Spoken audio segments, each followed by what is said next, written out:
Well, howdy and happy new year, friends and floorheads. It's been a long time, so let's have a bit of a recap. Within the space of a few months, our investigators have been literally around the world, dealing with cult factions in Los Angeles, Mexico City, and even Bangkok. The cultists are dealing a strange and addictive drug that they refer to as nectar, but that seems like a minor detail compared to the horrors that are concealed beneath their headquarters. Our heroes have destroyed, or at least buried, two massive unnatural mouths, but if their enemy's name is accurate, it has almost 1,000 more. Two of those are believed to be in Los Angeles, where the group is headed now, and in Malta. The larger question is where the rest of the thing is located. Apparently, its maw, or its body, or its heart lie within something called the Devouring Mountain, but where's that? And then beyond that, the deepest question of all. If and when they do find the heart of the thing with 1,000 mouths, what will they do about it? And given the toll that their efforts so far have taken on them, what can they do about it? Let's roll credits and find out. Attention, brave viewers. This video features adults immersed in a spine-chilling horror RPG experience. The content likely includes supernatural elements, horror-related events, and potentially scenes of violence. Viewer discretion is advised. Enjoy.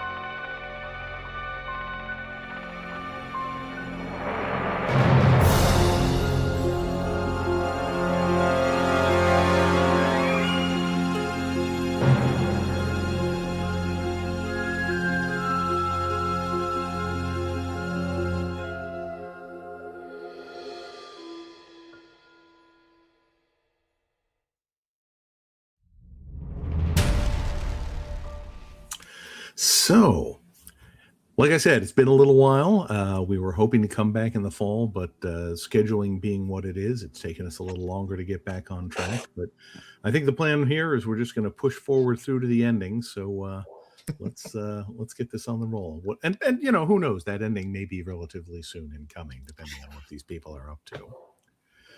So yeah, when last we left our crew, they were in Chicago dealing with some personal and inter-party turmoil, but eventually reached the conclusion that they were going to head back to Los Angeles, try and deal with the outstanding mouth that is presumably somewhere on Samson Trammell's property, and then move on to Malta and see what happens from there.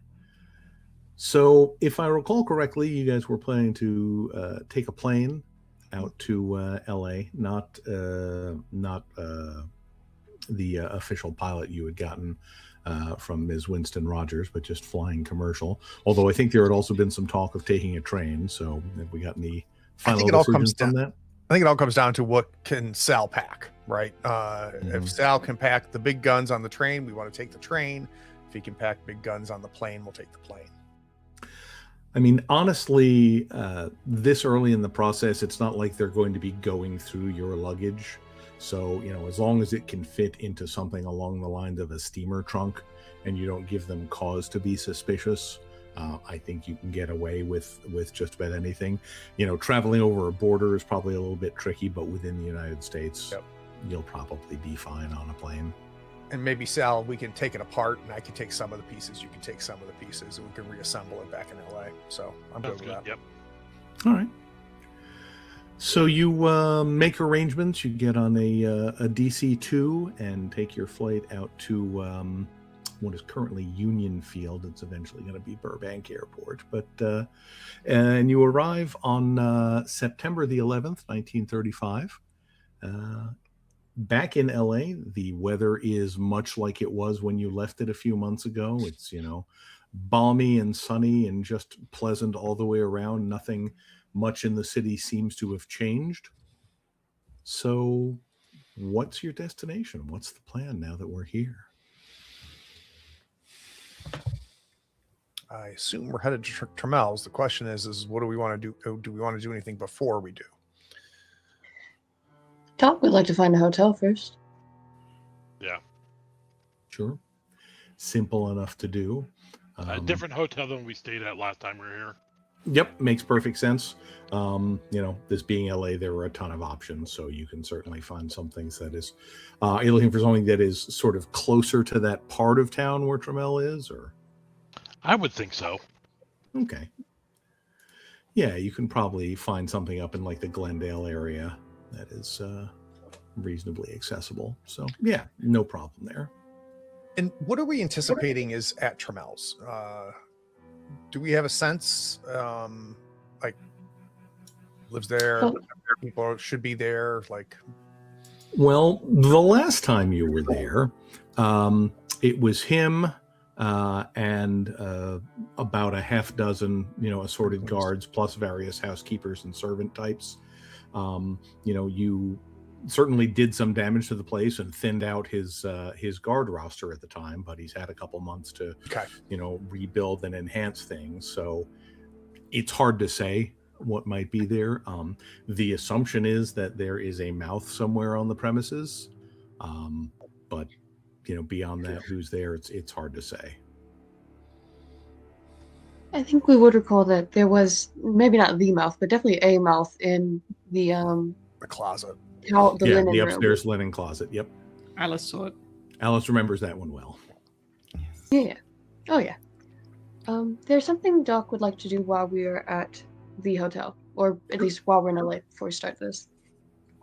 Feel free. He's going to reach out via telegram to a Professor William Dyer, that is mentioned in Savitry's notes, expressing interest in his expedition to the Great Sandy Desert. Right. All right. So sending a telegram on that, you said? Mhm. All right. Well, that'll take a little while to get a response, but we'll certainly work on that. Anything else people want to do prep-wise or research-wise? I would probably have at least Sal and I. Anybody else is welcome. We need to scout the place a little bit, I think. Yeah. Before we even get that, we'll sketch out the place and fill in details of what we each remember about it, so that way we have a kind of a composite picture going forward. Yeah. You have, and I think this is visible for you guys, but if not, I will make it so. You're able to sketch out a pretty good view of what it looks like. Why am I no longer seeing these show to player? It is show to all players. So yeah, you should have a pretty good memory of what it looks like. Yep. Do we want to observe first, and perhaps while he's out of the house, I don't know how doable that would be, but snatch him? Has security been increased around the house since we burnt about a third of it? It's a reasonable question. SEAL Team 4. So I like that idea. Not being on his home turf. I will say that I will lean on Sal, Alice, and the doc, though, to have questions. I don't think James would have questions unless things turned. But if we think that between the three of you, we've got enough to ask him, and it might be just as simple as where's the goddamn mouth. Well, I don't know necessarily ask him, but if we've got him at a disadvantage, and we've got him under control, that might make getting access to the house easier than... I'm just wondering if we want to, just check, at least for a day or two, check the routines and see if it's even feasible to snatch him while he's out of the house. I'm 100% behind that. Sal, Doc? I'm Go I ahead.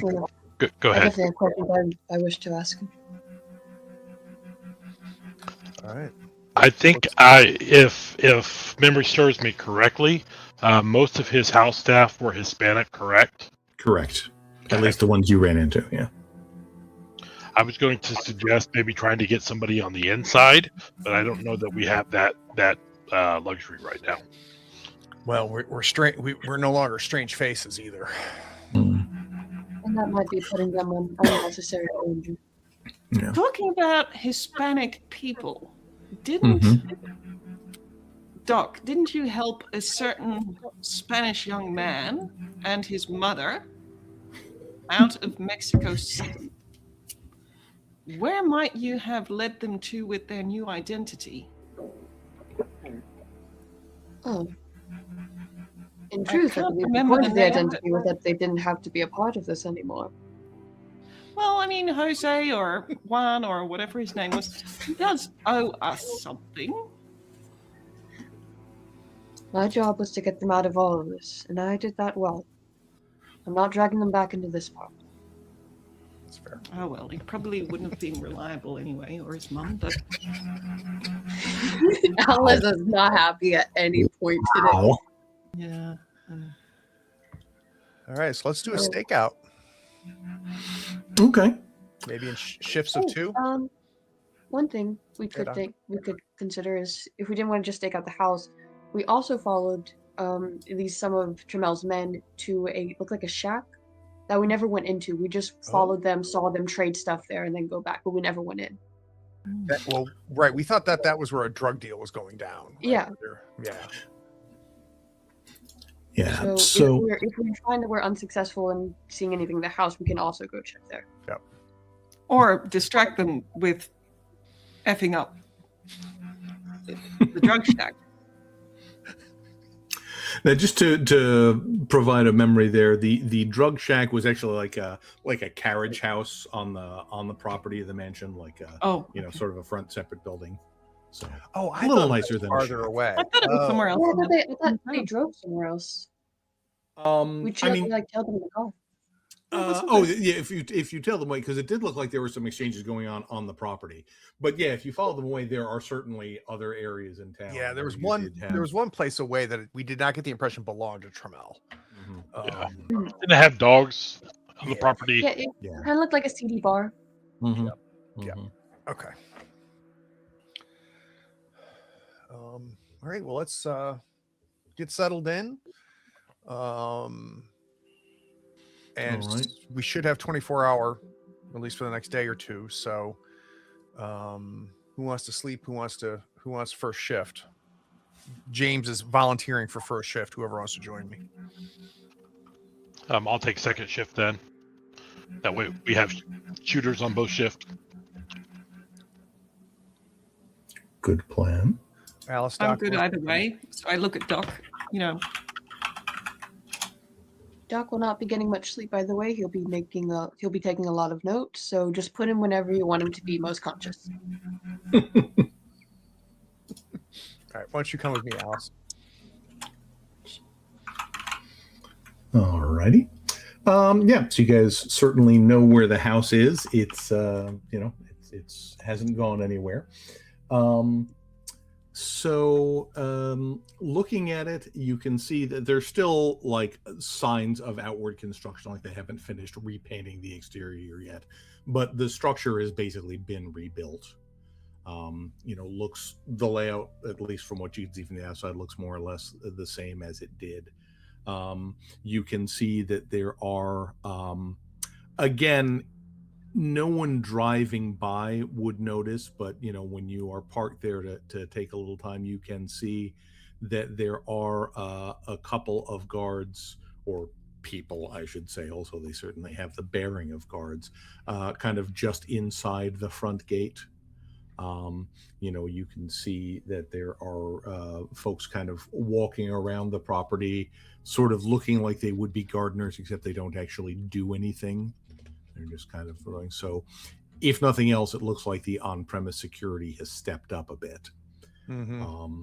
Again, and these are mostly Hispanic guys, pretty serious looking, pretty, beefy, look very similar to the guys that you encountered here the last time.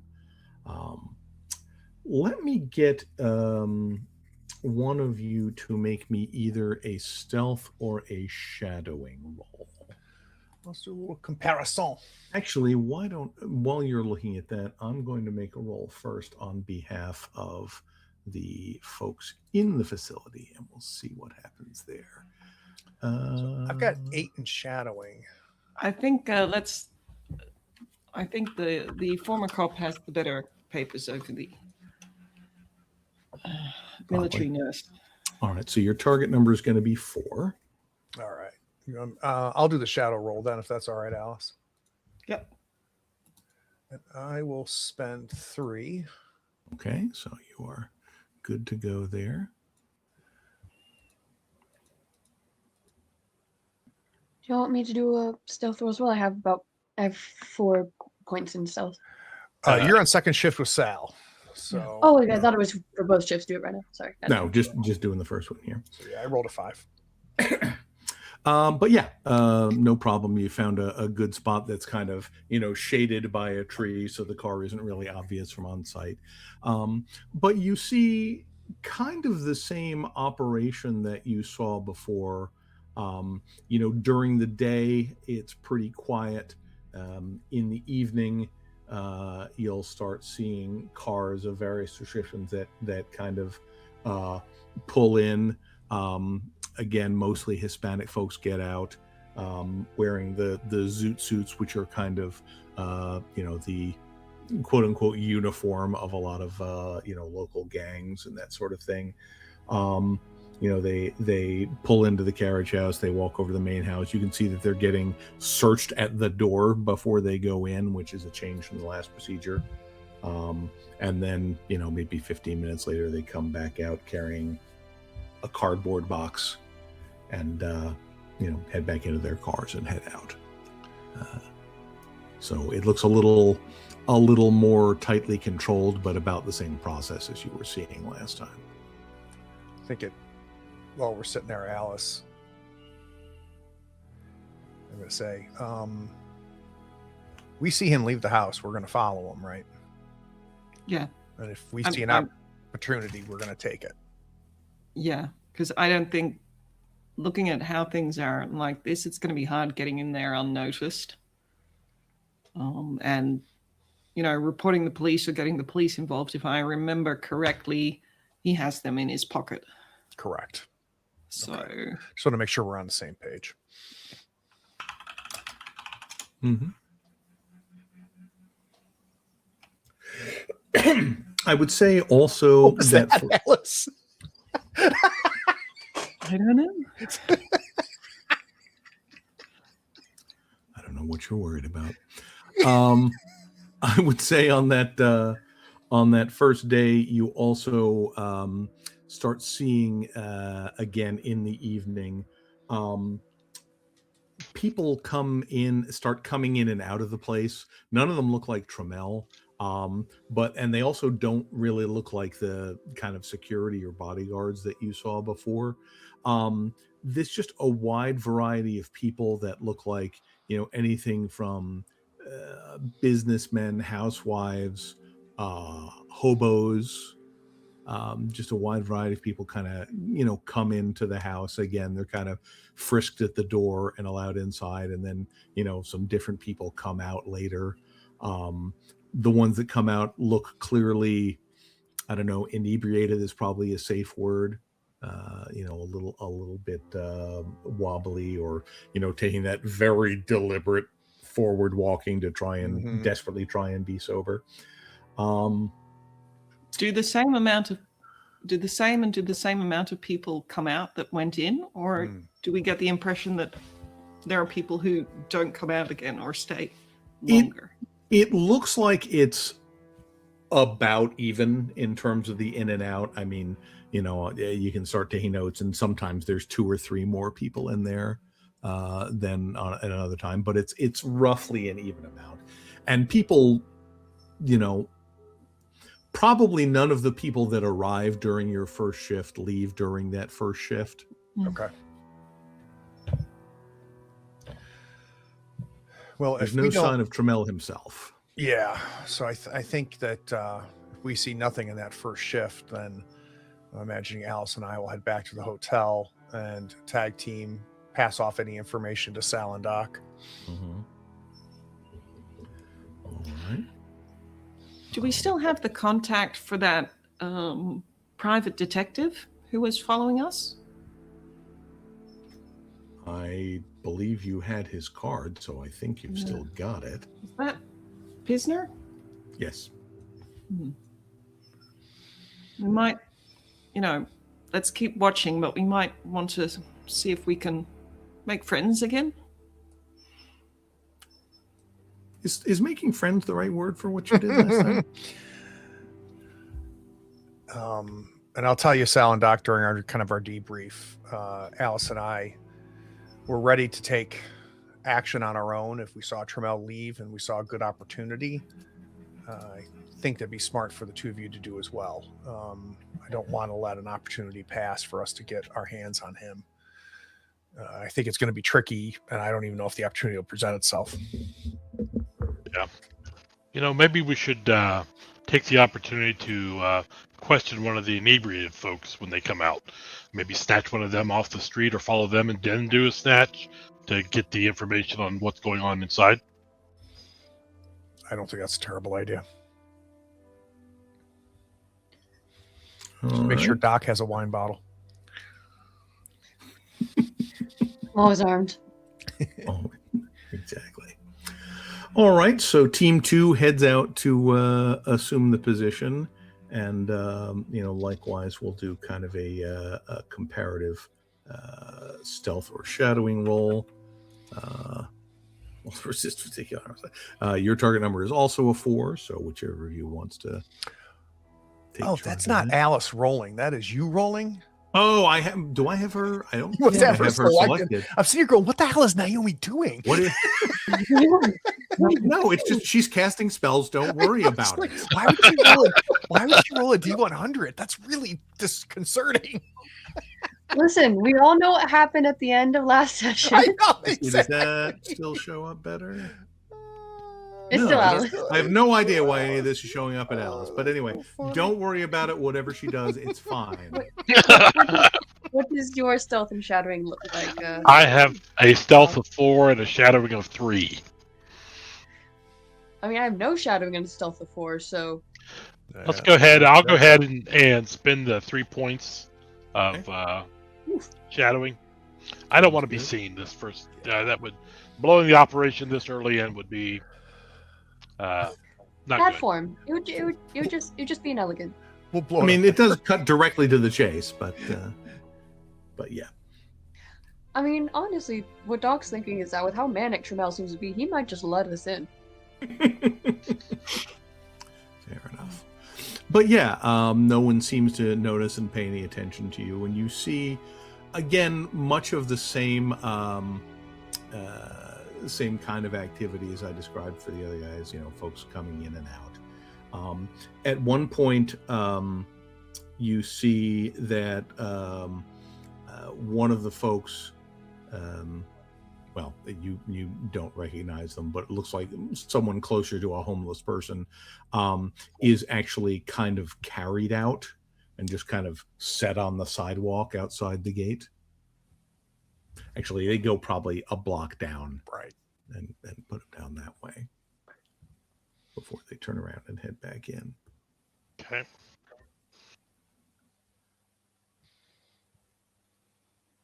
But yeah, I'm thinking you guys probably did your turnover shift, early evening. Mm-hmm. So you have the night shift going on, and the cars coming in and the visitors, keep going till probably around midnight or a little after, and then it more or less quiets down. You see the guard shift change, but they're still keeping folks in most of the usual positions. When you indicated there were gardeners, do those gardeners go away? The night gardeners. Yeah. Yeah. You see less of them, but there's still periodically somebody who is just kind of like walking a perimeter around the property, not really making any pretense of being anything other than a guard. at Do night. they take the same path every time, or are they mixing up their paths and directions? It's more or less consistent. It's just kind of like a clockwise loop around the house. Okay.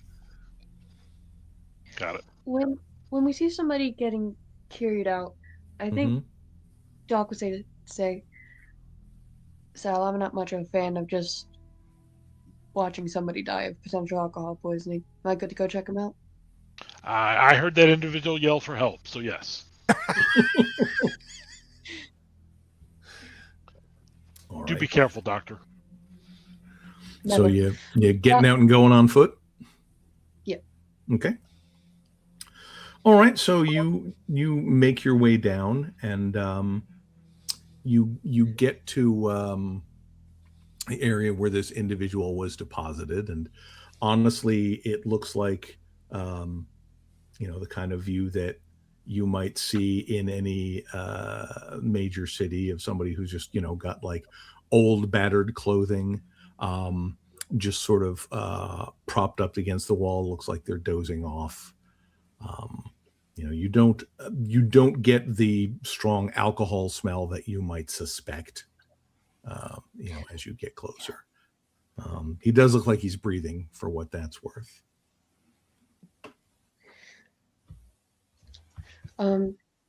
Doc will just come up with a cheerful greeting, and we'll just kind of put a hand to head, see how they're feeling. Nothing too invasive, just kind of like, you all right there, old sport? And it kind of wakes him up from whatever doze he was in. He's like, hey, what are you doing? Oh, sir, I gotta say, you didn't look too long for this world. Just wanted to make sure I was wrong. He looks like he takes a moment to try and parse that sentence. And he's like, I'm fine. You sure? Yeah, you got a dime?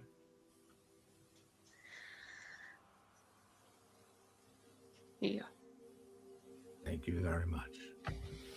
And gives him some water as well.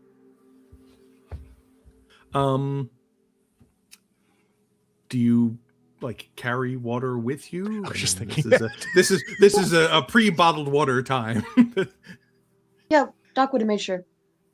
Yeah, I guess you probably want to stay hydrated in the car. So yeah, okay.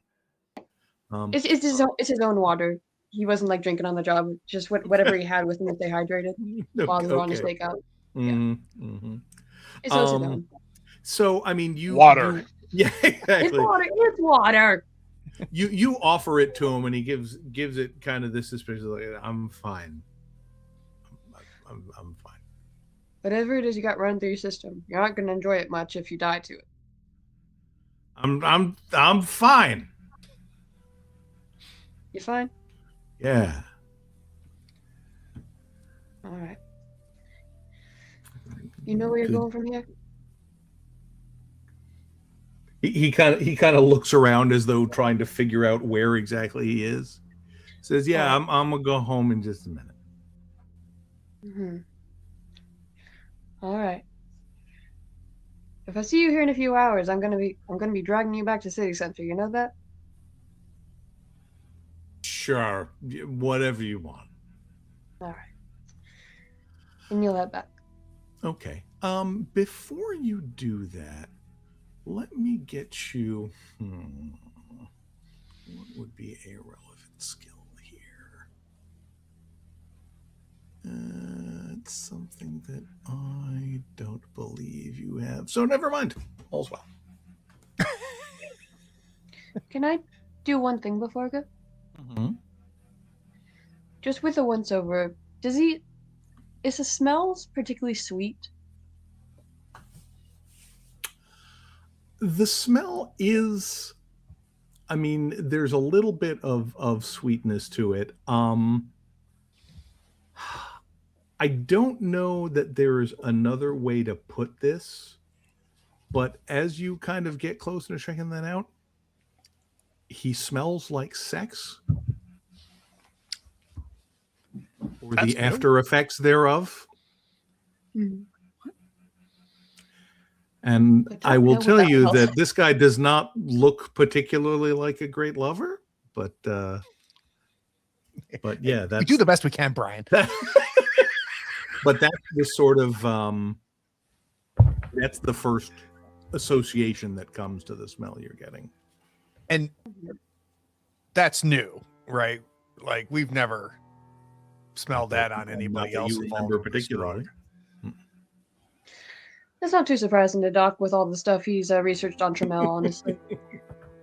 Doc's main concern at the moment is that he knows that he can't help this guy get out of whatever eldritch high he's chasing, but he is kind of worried that he's in the middle of a very nice neighborhood that you would think not everyone on this street is doing whatever Trammell's doing.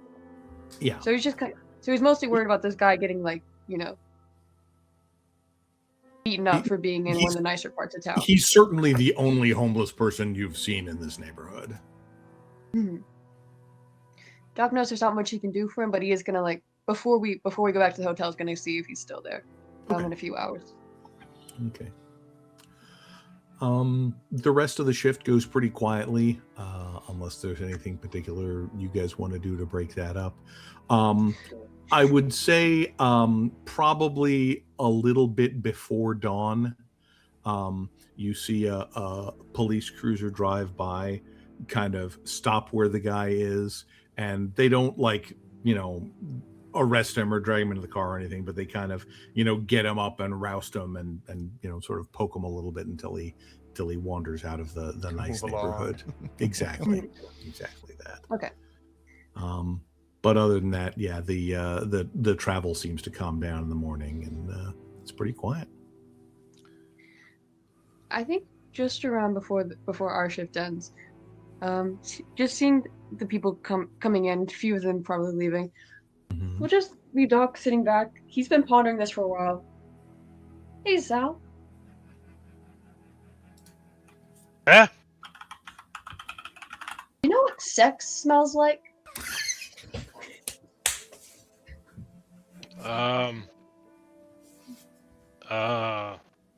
I guess.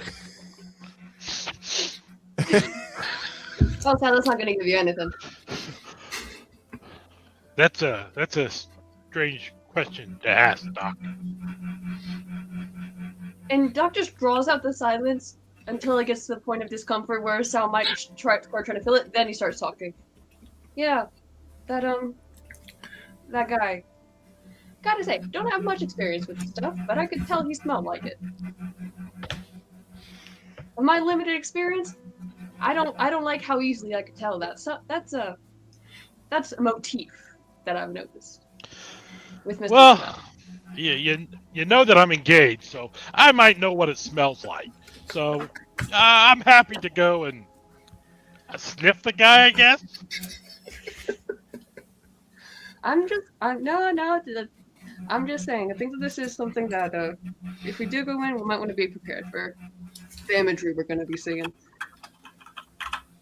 Ah, well, I'm okay. Not a problem. Though that does bring up a thought. I'll work on that. Dangerous for you to be thinking, Sal. What's that supposed to mean? I'm just saying you have many great ideas. Most of them involve explosives. So when you start thinking, I don't think much property is going to stand in your way. But do tell me. Well, I take my inspiration from Alice. She liked chucking dynamite. Cars. So Go right ahead. When you guys get back and we do the handoff again, and you tell us, I assume you're going to also share the perfume of the day that our friend was wearing. Familiar with that particular one, Burton? Yeah, Doc. Do we even know he's in there? I'm saying the three of you. We haven't seen him, right? This is 24 hours now where we have not seen him come or go. Oh, what was your idea? I remember you said that one. Well, sometimes we need to prompt people to talk. And I don't want to be doing that in the car in front of the house. I'm thinking that, I make a call and maybe try to secure a warehouse for a couple days where we can have animated conversation. Yeah, if you can make that happen, it'd be a good thing, I think. Go ahead, Alice. I mean, we haven't seen him in 24 hours, but he does seem like a person who would potentially stay at home. So I do think, I mean, we've only been watching the house for a day. I think Sal's got the good idea. We need someplace set up apart from the hotel to go to or to do stuff. I say let's keep watching, let's keep observing, see if he comes out, if we have a good opportunity, and otherwise perhaps one of the other visitors, or as I said, but do we want to let's observe first, but perhaps we might want to shake things up and, I don't know, not necessarily tip him off that we're here, but perhaps see what Pisner has for info, whether we might want to go to him.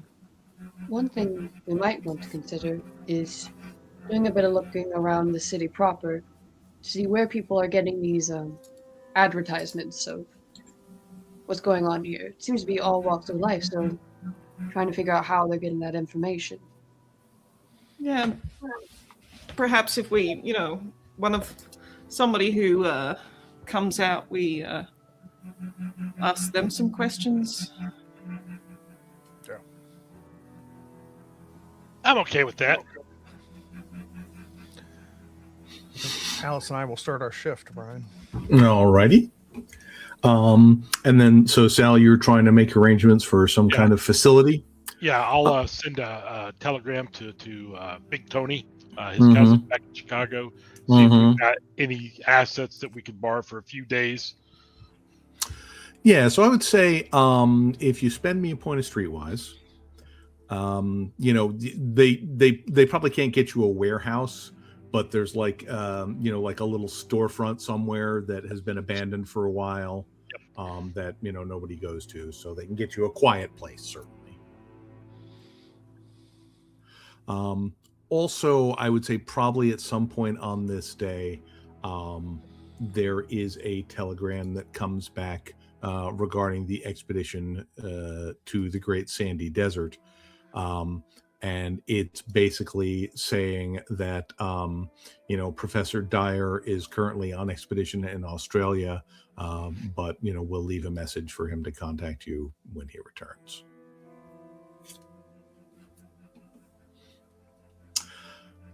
So you guys, James and Alice, return to your position. As always, we see. Let me see. Can I tell this who to roll as? Self roll, is that better? No, I'm still Alice, apparently. Well, no, now we didn't see anything. No. I see what it was. Okay. It hides the roll. Nah, that's okay. So I don't want to do that. But yeah, your target number today is going to be a 6. They're a little more watchful at the moment. And do I have a 24-hour refresh? Well, you haven't really spent 24 hours off duty. Okay, so the answer's no. You're splitting it up, yeah. Target number 6. Yep. I'll spend 4. Okay. There we go. There you go. All right. No trouble. It does look like they're, I don't know, maybe it's just a little more active today, or maybe they're a little more watchful, but there's a couple times they have to kind of, hunker down in the driver's seat. But Alice asks James, well, you must have done quite a number of stakeouts as a private detective, and perhaps before that as a cop. What do you do to pass the time? I mean, it's getting. Be making notes of everybody who's come in and come out, but it does get quite boring. And I've already finished up the snacks, and we've still got another 7 hours to go. So I reach into my jacket pocket and pull out a second word search magazine, and I give you the pencil, which is what I've been doing. Is just sitting there doing the word searches. It's the best I've got, Alice. Okay. Alice takes it, turns it around. It's like, I don't think I'm that desperate yet. You just got to make sure that if there's one person doing the word search, the other person's watching. Yeah, it is. It is very tedious. But yeah, I mean, again, there's not a lot of activity. I would say now that you're sort of attuned for it, you do occasionally see people, coming in and out. Not nearly as many during the day, but like there's a one point in like early afternoon where where a guy kind of comes in, and then maybe 45 minutes later a woman comes out. But not nearly as much activity as you saw at night. And it's a bit all types of life. Yep. I mean, you don't see. I would say none of the people that are coming here look like they would be residents of this neighborhood. They're sort of like middle class and below, I would say. But again, a wide variety of types. I wonder what the neighbors think about this, or look around and it's like, I don't know, it's all big hedges and big properties, so perhaps they don't really notice it. It does look like a neighborhood or, in an area where people like to keep their own privacy going on. But knowing human nature, there's also, the tendency of people to snoop and pry. So who knows what you might find. I mean, Alice, if you want, I can quickly flash a badge and we can throw somebody leaving into the car. I don't want to do that without us knowing what we want to accomplish by doing that. I think we want some answers, so I'm all for that. I mean, I think we just need to figure out who the right person is to snatch. That won't be a problem. Yeah. When we dump them somewhere else. I've got a pretty good eye for somebody who would be vulnerable to some threats. And I think, not really missed. Right. Brian, I'm going to watch for that. Watch for somebody who definitely doesn't belong in this neighborhood. Potentially would be shook up a little bit if we drove the rental car up next to them and I stepped out and flashed my badge and told them to get in the back. Okay. Yeah, I think you can probably, I mean, it's hard to get much of a read on these people because they're not really interacting in any way when you see them. But there's probably one point where you see a woman, probably in her early 30s, coming out. She's she's seems to be walking a little bit straighter than most of the folks, but also, you see her at one point just before she leaves kind of, straightening her skirt as though she feels a little bit unkempt and kind of touching up her hair before she heads back out onto the street. In the meantime, as we've hatched this plan, Alice has found some distractions like, okay, what about him? He's too big and heavy. What about that? No, those are two. That's too much. Okay, what about her? And she's on foot. Start the car. Okay. And I think what we're going to try to do, Brian, is follow her till she's well out of sight. Sure. And we can isolate. And then plan is to pull up. Let's have. I hate saying these words out loud. Let's have Alice driving, and pull up. And I will be in the back, and I will hop out of the back and confront this person. Okay, so you kind of wait until she gets kind of a block away, turns a corner, you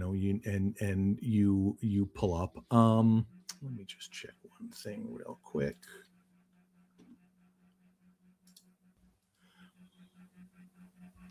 Yeah, she doesn't appear to have noticed you, until the car stops and James steps out, and she.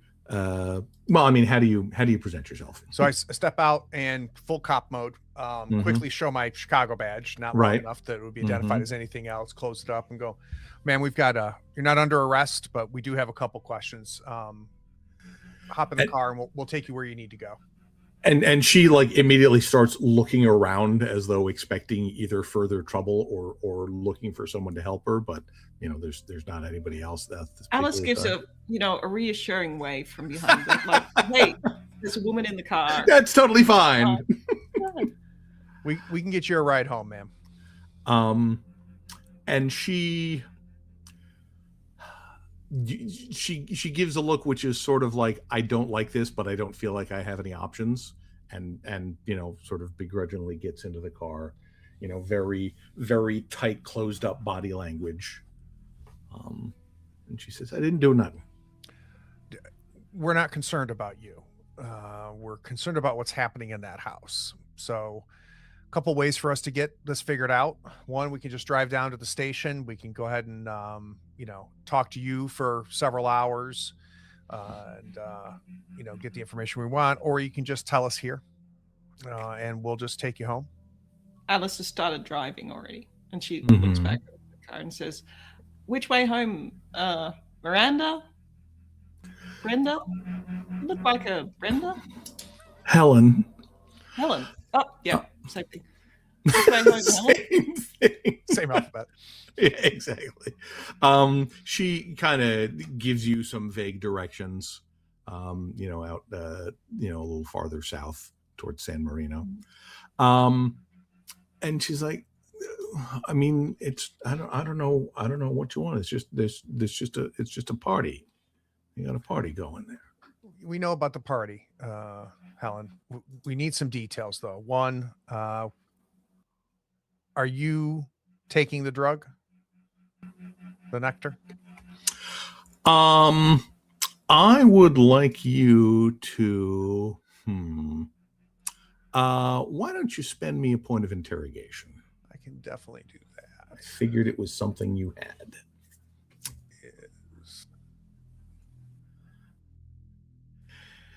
And she looks at you as though for a second she's going to sort of, I don't know what you're talking about.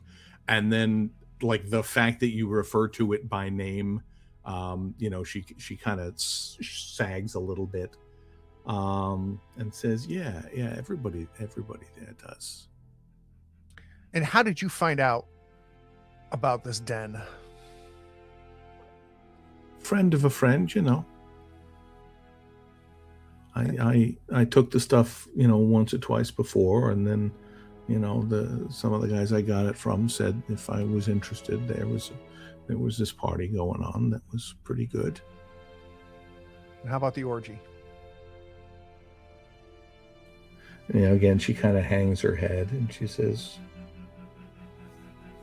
what do you mean, how about it? I mean, yeah, there's sex going on. That's what it does.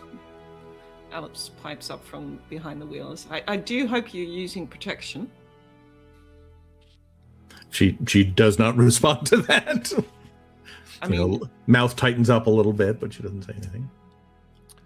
Aside from pregnancy, the venereal diseases, you do not want to see what they do. Do you know Trammell?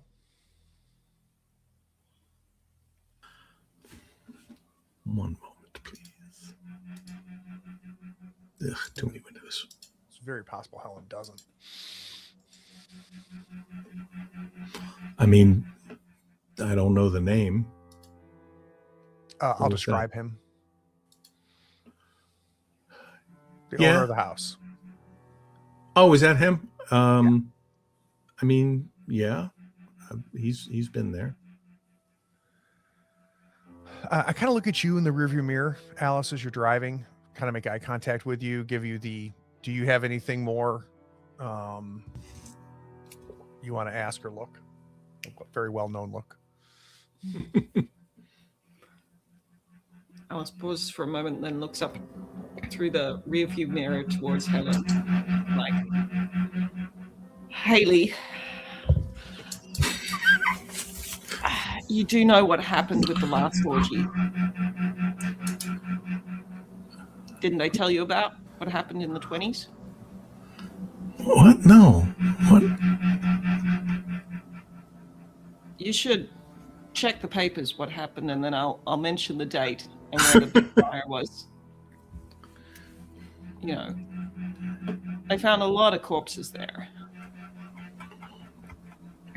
It's not safe.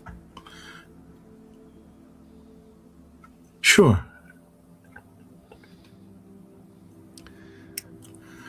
And when we drop her off, Brian, I'm going to let her know you say nothing about this conversation to anybody in that house or associated with that house. I will make sure that my people know when we raid the place and the arrests are happening that a Helen is under my protection and is not to be arrested. But if I find out that you do talk to anybody about this conversation, you'll be top of that list. I mean, I'm not going to say nothing, but I mean, there's nothing illegal about it, is there?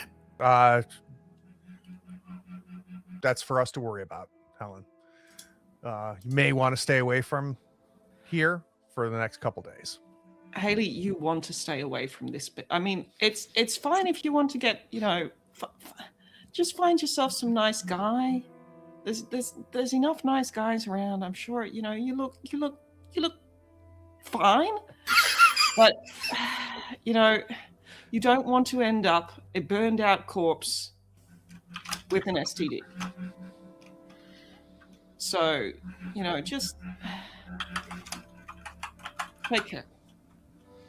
Yeah, thanks. She says she does not appear to be taking your advice in the spirit it was intended.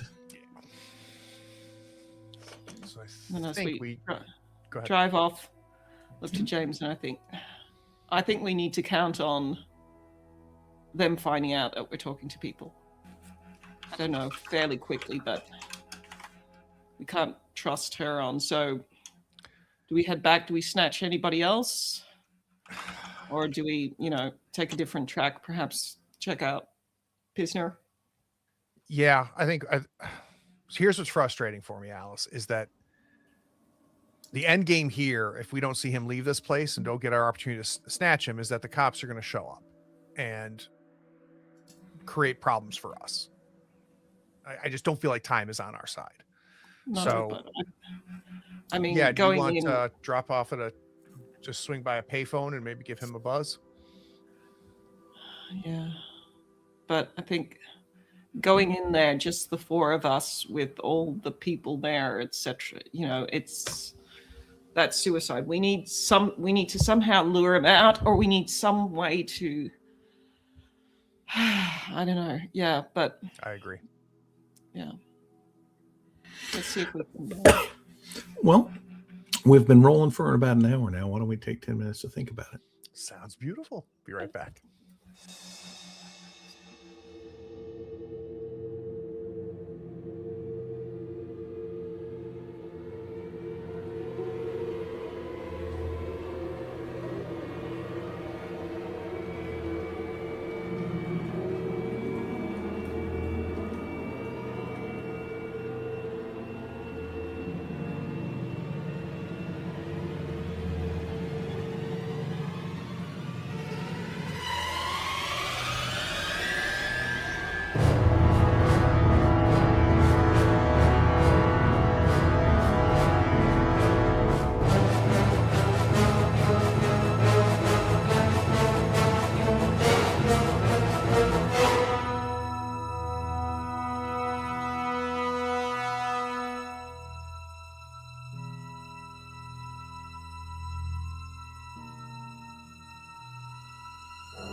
All right. So, as I recall, you guys were getting ready to reach out to one Jack Pisner, the private detective who was trailing you a little bit the last time you were in LA. You discouraged him at the time, but he might still have some useful information for you if you push him a little harder. And did he? I'm trying to remember the context of getting his business card, right? Did he say, hey, reach out to me, here's my business card? Did we take it off of him? I can't remember. I think it was a fairly aggressive confrontation. Okay. You know, it was not a friendly chat. Yeah, I think you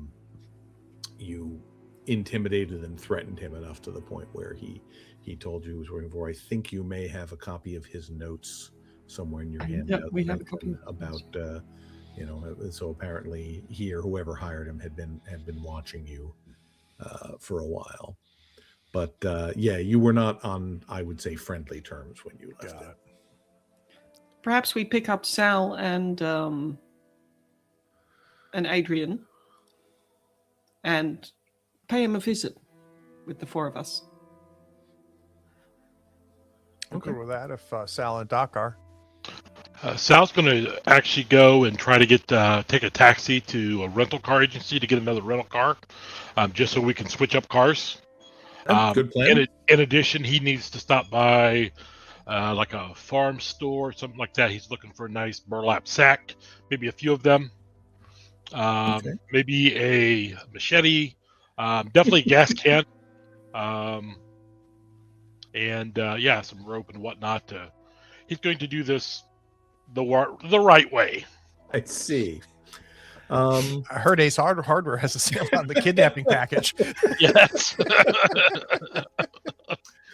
Yeah, I don't think Sal especially looks like a farmer, but I also don't think the guy behind the counter is going to ask any questions.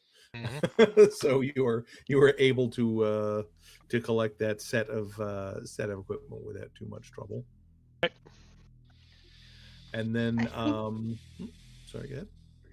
I think before we call Pilsner, Doc was almost absent-mindedly, more like he was saying it to himself. Why don't we just call Jamel at this point? Can always do that. I'd say we're not calling Pisner, we're calling on Pisner. And I think, Sal, you have a place for us to take him? Not yet, I would imagine. I imagine that we're still waiting on a telegram back, correct? Oh, okay. No, actually, you got a pretty quick turnaround on that. Okay. I would say you've got the address, and you can, on your trip to get your farming supplies, you can pick up the key. Okay, excellent. I'd say, depending on what we can, how helpful Trammell is, we can, how helpful Pisner is, we can always call Trammell. And what are we going to say to him, Doc? Hi, how you doing? What's in your basement? Good way to start. The man is manic and desperate. I think the easiest way to get him out the house is saying that we might have answers for him. I don't think he'd be coming. He'd be sending a lot of other people. That's my fear. I think let's depends how good you make it sound. Let's get Pisner first. Let's see if we can get anything useful out of Pisner. We know from Hailing that there's this ongoing orgy going on there. Oh yeah, no, we spoke to. We gave this young lady a Did you kidnap a woman? No, we gave a lady a lift home and some good advice. All right. Okay. Wonderful news. So, well, who's calling on Pisner? Well, I feel like it sounds like we're headed that way. Okay. Sure. You have the address. It's not difficult to find. You may even have been there before. I don't remember if you actually went to his office last time. I think we ambushed him in his car. Yeah, I think so. That's true. what I remember as well. Yeah. But yeah, you're able to make your way to his office. It's one of those kind of classic sales, Southern California open air buildings where you got stairs leading up to the outside balcony and all the businesses kind of open off there. It's a second story office just called Pisner Investigations. The rest of the building seems like it's, insurance brokers and real estate agents and that kind of thing. How busy is it at this point in time? Well, when are you planning to go? Like midday? I think we might. I think we might want to meet with him at a slightly less busy time when it's less obvious. So perhaps, and I've had enough staking out, but perhaps we stake out his office. And I look around, does anybody recognize his car? If he has the same car, I'm sure we would recognize it. You would. You do not see it here. Okay. Well, perhaps one of us goes up and see if he's in. Well, let's have lunch across the street. Okay. I was hungry anyway. Simple enough. Yeah, so you can, grab lunch at a little Jewish deli across the street. And, you can see, there's occasionally people coming in and out of the various businesses here. It's not super busy, but it's, steady if inconsistent. You do not see anybody going in or out of Pisner's office. Would it be obvious if it'd probably be in full view if we tried to break in if he's not in there? You are on kind of an out exposed balcony area. Yeah. So, either one of us goes up there and knocks and see if he's in, or we wait to see if he's in, if he comes out or if he comes back. Or, hey, is there a phone here? Maybe we just call him, see if somebody picks up. Let's start there. You can find a payphone easily enough.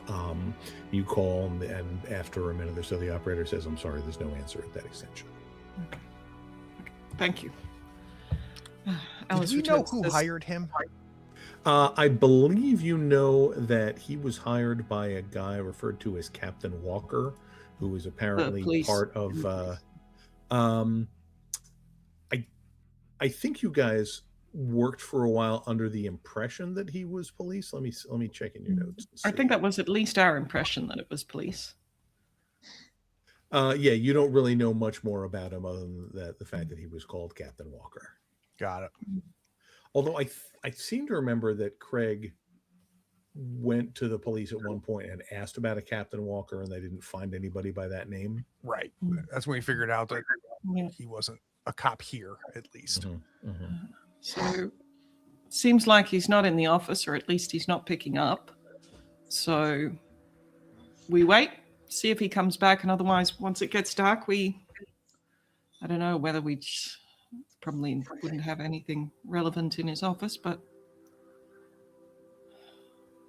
Okay, well, the afternoon passes. It's like a slightly more comfortable stakeout with better food. You go through plenty of coffee and everything, and the pattern continues. There's folks going in and out of the various other offices along the way, but nobody seems to touch Pisner's office.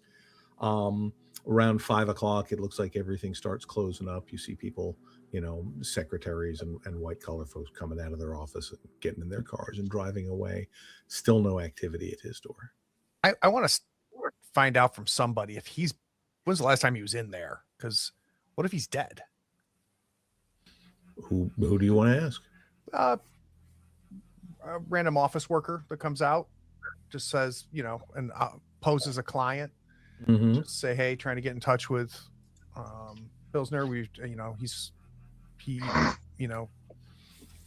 been working together, and I haven't been able to get in touch with him. Have you seen him come by the office? Oh, you didn't know? Yeah, he got shot like a month ago. He was coming in. They found him right over there. And she kind of points to a spot on the sidewalk. Yeah, I'm sorry to break it to you, but yeah, they said it was some kind of gang thing over some investigation he was doing. Appreciate it. Yeah, that's what I was afraid of.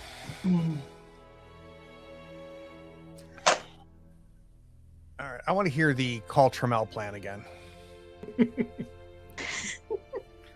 Well, it's either that or did he see all of us?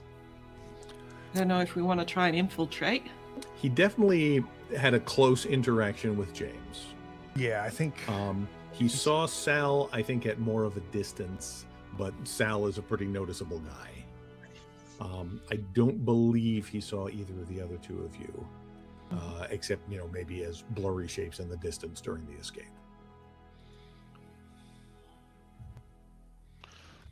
I imagine that we kind of headed back to our hotel apartment discussing this. And yeah. I actually think that we need to go into prisoner's office. Maybe he's got notes there. Maybe it's been tossed. Who knows? But I think it at least warrants a look. Yeah. Okay, so that's fine by probably me. An after dark thing. Yep. Mm-hmm. Okay. Yeah, I would say you guys can certainly get back there this evening. When you get up to the office, you can see it's still got his sign on the door, but there's a little sort of door hanger that says for lease and like a real estate agent's number. It is locked, but I imagine there's somebody with some locksmith skills here. Yeah, we can get through that. Yeah, if somebody wants to spend a point, you can easily get through. Let's take a look here. Where's my lock picking? Ooh, do I not have lock picking? Oh, I do. Locksmith. Yeah, there you are. Yeah. All right. Okay. Cool. Yep, done. Yeah. So you get inside. It smells, a little bit musty, like nobody's been in here for a while. I think James would probably notice that it looks kind of like police or somebody has done some kind of perfunctory sweep, looking for any, evidence or sign of things here, but it doesn't look like they've taken anything. The file cabinets are still full of files and that kind of thing. So just kind of tossing the place at this point. Yeah, basically. Okay. Yeah, I think you find obviously everything's in alphabetical file folders and you're not necessarily sure what you're looking for, so it's probably a couple of hours of just going through stuff that might be relevant. You do eventually come across there are a couple of older invoices that are addressed to the address of Trammell's estate in Pasadena, although they're labeled Attention Walker. And there's also in his contact book, there is an entry just for Walker, no first name, no title, with a phone number and that and no address. Is that who we need to be talking to? Figure out why Walker, because we don't know how he's mixed up in this, do we? Well, it wasn't friendly towards us, so I think at some point, didn't we run into someone we thought was Captain Walker at Trammell's estate? We were in the shootout. I thought they called for a Walker. Yeah, he came, right? It's certainly possible, yeah. Maybe that's our in. Instead of isolating Trammell, let's go find Walker and see what he's willing to share in a friendly conversation with Sal. Whoever we reach out to, we'll need to set it up carefully, and they'll know that they're being set up. And I don't know, what do we have to lure out this Walker as opposed to Trammell? Because Trammell probably wants his Bible back. And we've got stuff from Bangkok and Mexico. So we have stuff that Trammell probably wants. Adrian, that call Trammell idea wasn't that bad, actually. I know, I came up with it. Yeah. Sorry. Hey, Brian. Sal's going to take. There's got to be a safe in here. I'm looking for a safe. Yeah. There is. It looks like it has been opened and emptied. Okay.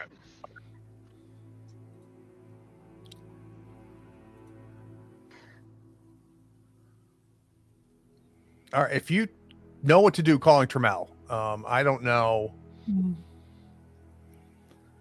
I don't have anything. I don't know. I mean, we could lure him out and set up an ambush, but would we be able to? I think he'll expect that. I mean, Yeah. we weren't subtle last time we were here. Yeah. But I mean, on the other hand, if he suspects that and he sends everybody to the ambush, there's less people at the house.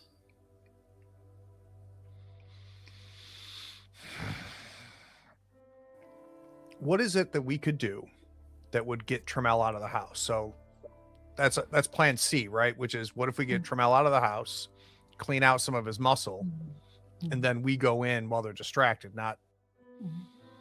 The question is, what would that be? I'm in favor of setting the place on fire again. Well, and I thought that too. We set that carriage house on fire, but that doesn't necessarily bring Trammell out. We set the house. Fire. Yeah, we set the house on fire. Yeah, you set the main house on fire. We set the kitchen on fire. It just didn't. We just need more accelerant. Just wasn't enough, apparently. So. But then we're going to go into the burning house, because I don't think burning the house down is going to take care of one of those things. If one of those things is somewhere in here. No. Last time we set the house on fire, and that wasn't enough. So, but I think if we want to get Trammell out, he wants his Bible back. He wants. I mean, we have stuff that he wants. So, I mean, we could call him, set up a meeting. Let's do it. All right. Who's making the call? Are we going? I mean, before we call him, before we set up, are we going to be at that meeting? And how are we going to make sure that we get back out of it? So I'm frustrated, and you see me kind of stand up and go, "This isn't my plan. You just tell me what part I need to play." And I'm going to kind of step away from the table, and I'm not angry at the three of you. I am just frustrated by this entire situation. So I'm not leaving the room, but I am. James has had enough talk. James, if you have any ideas, you can contribute them as well. I don't. So you let me know what we're doing. Adrian?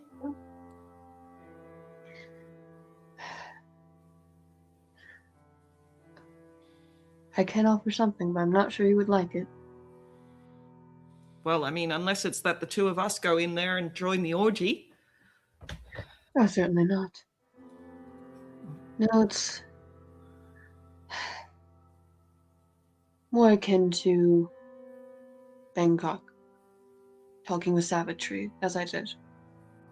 Oh, no, you're not going in there on your own. No. I won't go in alone, but I could have that be the point of the call.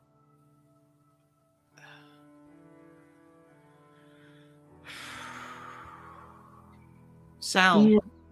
Sorry. He's very desperate to have his dreams made realized. If he learns that I was even offered, and Doc hadn't actually told you all this yet. Savagery offered me something.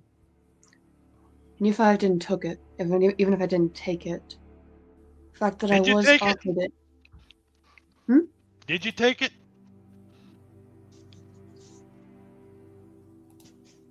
No. Oh, okay. Just checking. If I recall correctly, the Sal and Doc had a few moments there in Bangkok. Mm-hmm. Mm-hmm. Yeah. But even the fact that I was potentially trusted with that might be enough to draw Trammell out. I think we can draw him out, but how do we make sure that we spring the trap and he doesn't spring the trap on us? Sal, any ideas? Well, I think that if we call him, say we want to meet someplace, they're going to have They're going to have eyes on that place well before we set up there.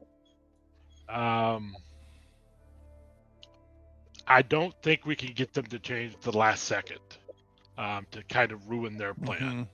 So I think the only way we got is if we're going to do this, we're going to have to call him, make a setup at a place, and be ready to throw down some lead, because he's not coming with just him.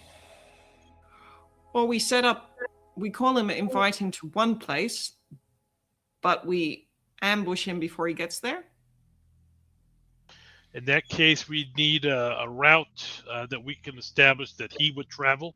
Otherwise, we can't have, it somewhere in the middle of the city. We've got to have it relatively remote or at a dead end that we can, make sure that we know what way he's coming in. Otherwise, he may, we're watching one area and he comes in at the second or third place.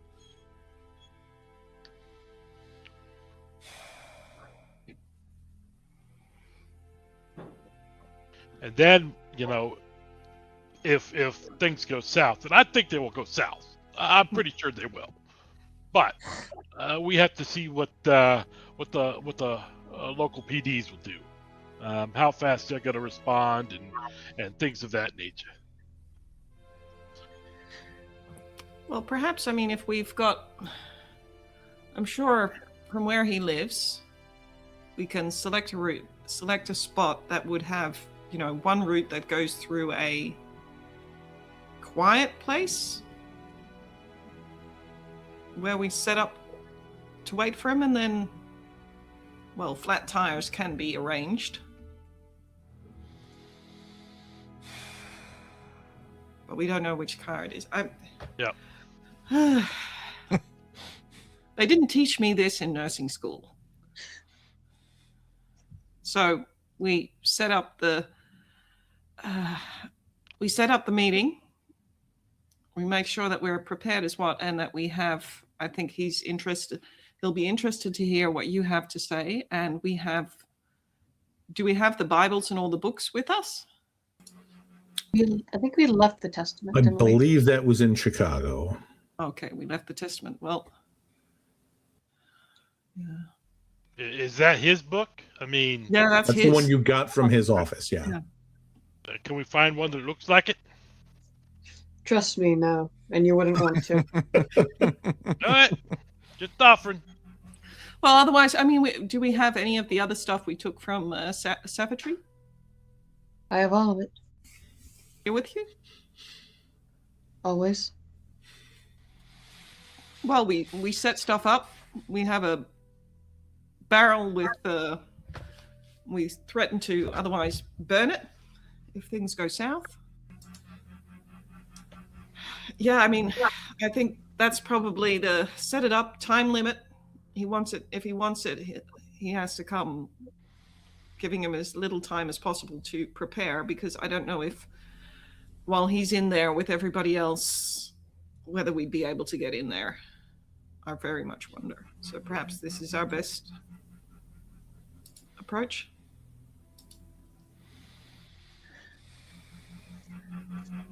Tell me when. Just we got to decide where we're going to do this at. At the shop, or somewhere close by that we can head to the shop. I'm thinking that's not a good idea. The reason the shop's there is to keep low profile. Yeah. I would hate to shoot up someone else's property that Tony arranged. Correct.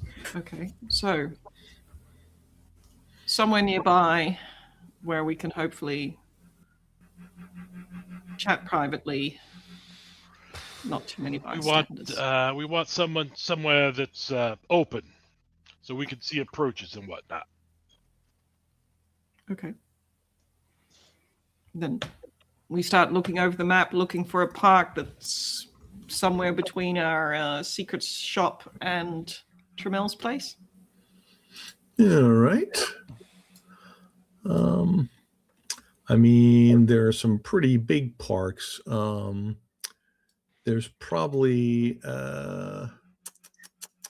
Yeah, Arroyo Park might work. It's one of these long, narrow stretches of greenery kind of running through the middle of the city.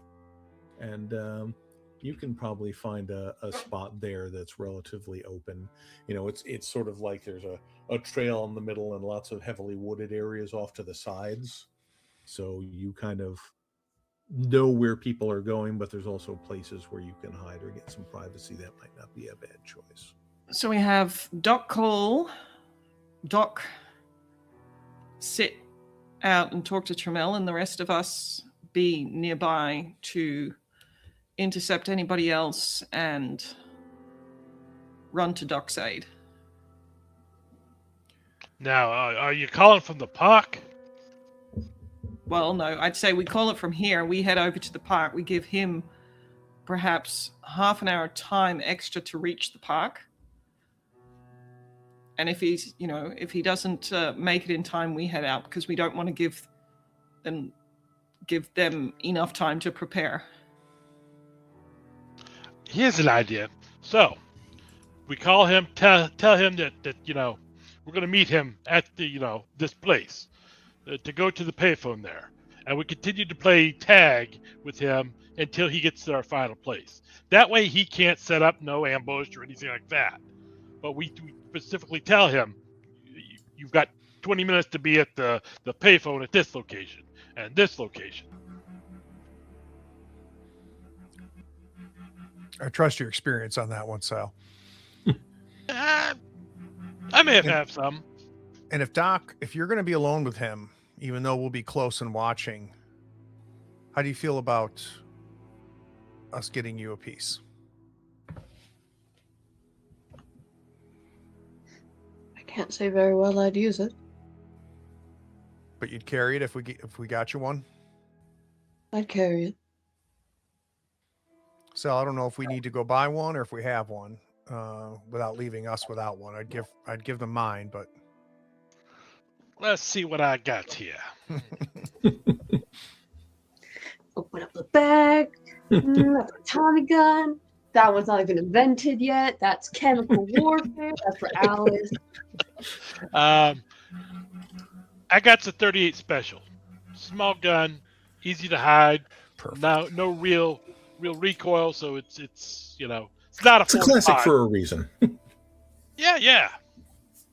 Okay, so we call him, we send him to the payphone at this location where he needs to be by time X, and then from that location we send him to the payphone at this location, and then we give him time to get to where Doc is, and that's where we make sure that we're all there by the time he should be getting there. And let's do a little more chaining. Let's do 4 calls. I mean, that's going to take way too long. I think 2 is probably enough. And I mean, one of us... I also don't think I'm interesting enough for 4 calls, so. Well, I don't know. I just think that more is better. 4 calls. He's going to expect at least 3 calls. I'm sure that Okay. Captain Walker or somebody, whoever he brings, is going to be used to this. And then got we some have- sort of muscles. And Alice is getting enthusiastic. We have Oh, no. James. Oh, no. James, pay attention. Yeah. You need to be staking out the estate so that you can follow whoever leaves. I like that idea. So you'll be following him. And then Doc calls from the first payphone to him, directing him that, and then we head to the second, to the third, and then we're in the 4th place. The 3 of us are ready. You're the one following him, so Yeah, won't be too far Yeah. behind you. Yep. not too far behind. I And then- would suggest at the 3rd payphone, Yeah. we leave someone there to watch. Yeah, Maybe even the 2nd payphone to see what kind of muscle he's bringing. Try to get a lay of the land before we have him show up at the meet location. yeah. So we Yeah. have somebody watching at the first payphone, while Doc's at the second payphone ready to call, and then the person at the first payphone goes to the 3rd payphone, meets up with Doc there, so we can update Doc, and then we all, at least the 3 of us, get ready around the 4th payphone, and that's where Doc's going to meet him. Yep. I'm sorely tempted to have an engagement roll right now. I know, right? But let's deal with the phone call first. So it sounds like we have a plan. Yep. All right. So Doc is making the call. Apparently. Okay. So it rings maybe 1.5 times before somebody picks up and says, Trammell residence. Hi, I'm looking for a Mr. Samson Trammell on the business of one savagery. May I say who is calling? Sorry, you said savagery? On their behalf. One moment, please. The phone is put down. Nice name drop. And after a minute or so, the phone picks up again, and you hear, "Who is this?" Can I suspect that this is the Mr. Samson Trammell? Yes. Who am I speaking to? Oh, wonderful. I'm the good doctor. It's good to meet you. I believe you met my friend before. I am terribly sorry about the needed renovations now. But from what I hear, Mr. Trammell, you have dreams, don't you?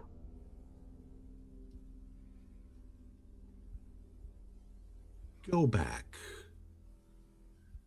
You mentioned renovations. Am I hearing you say you might have been involved in some of the unfortunate accidents that happened here? Oh, potentially. I'm going to ask you a question exactly once. Where is my book? A wonderful question. Fortune's not with us at the moment, but I promise you I do remember what you wrote. Where is it? Now, I thought you said you'd only ask once. I'm not here to play games.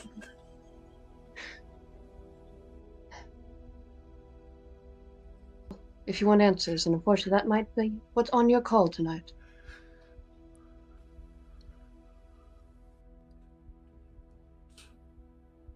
Sorry, I couldn't catch that one.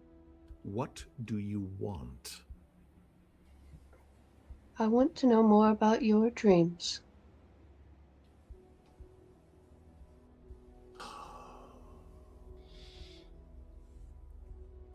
If you've read the book, you know everything you need to know. Really? Your vision can be so easily transcribed?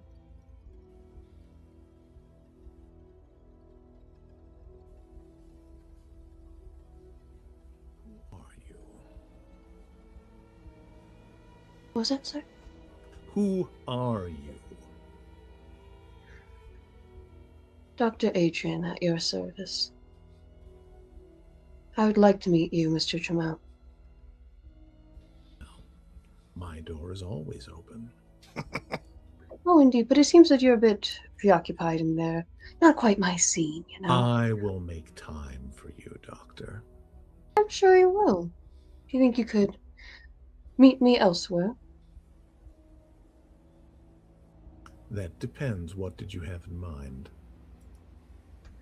Apparently, a park. You see, I'm not the one who's best at organizing where we meet people, and I promise you it's nowhere that we would have the upper hand. But it is away from others. Better for private conversations.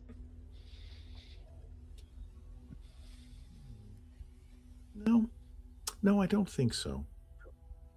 Oh. I am very much a homebody these days. Oh, that is a shame.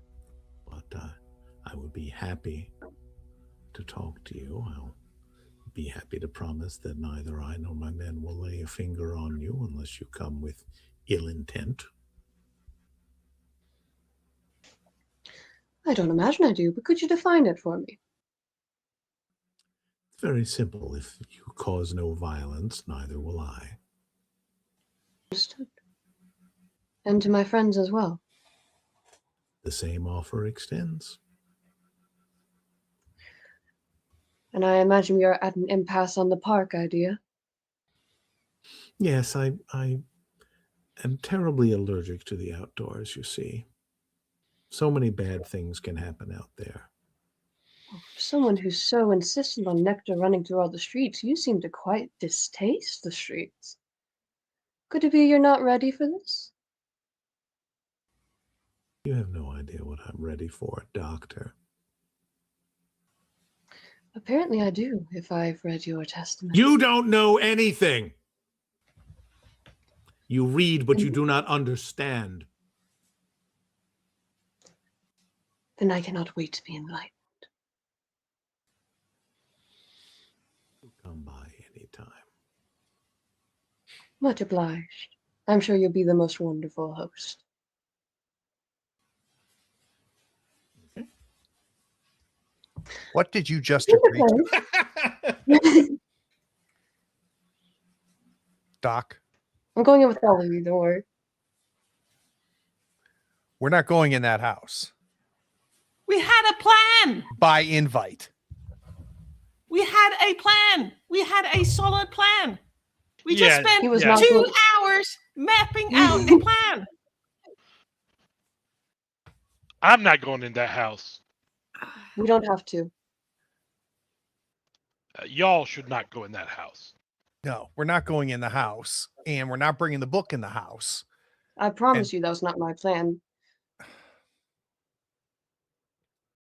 I was trying to stick to it, but there was intent. But I promise you, there was no way of getting that man out of his house. I mean, of course he's going to say no first. I mean, but You didn't tell me how to interrogate a person. I'm not made for this. I promise you, it did not sound like anything was going to get that man out of his house. It could be that he's very you well wanted attached the to it testament. physically. You wanted the testament. You said you want the book. You come out. Then you tell me what to say. You know. Okay. All You right. want me to give him a call? This- I'll this call is- him and I'll this is say not- if he doesn't come out to the payphone now, I'm going to burn that effing book. That's what I was going to suggest. Go right ahead. Listen. I start- promise you, he would not have believed it coming from me. It You better started come the from one of you. conversation, Doc. We're good. But I think that I started it. I can't finish it. You go ahead. But Alice, I think that's exactly it. You call him up and say, "We heard your offer of coming over to the house. We are not comfortable with that. We have a lighter and a very dry book. I got gasoline.